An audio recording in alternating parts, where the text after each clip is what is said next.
Татар milli güreşi oldu.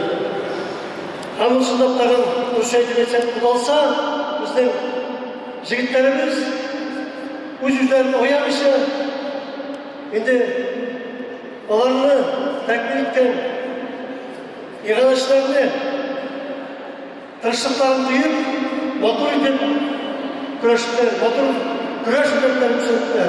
Hamidi Tomaşaşı jigitler sizin güreşini bir жылы motor karşı aldı. Bir жылы rahmat sizge келешектene şuşulay жеңер үшін күресуге Хамиди ұзақта ұзмас 2018 февраль айында осы Жәлел признанда республика көлемінде қатнашқанда Балташ сайында Расында секілді жігіттерді өзінің лайықты орнын алыр деген ышанышта қалам.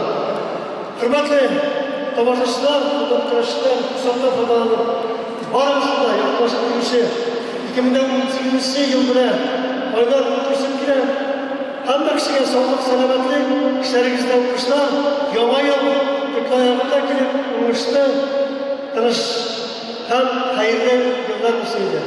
Barimizni bir martaba shu bugungi bayram bilan tabrik etib, Hamida yaqinlashib kelishi yomon yo'l bilan.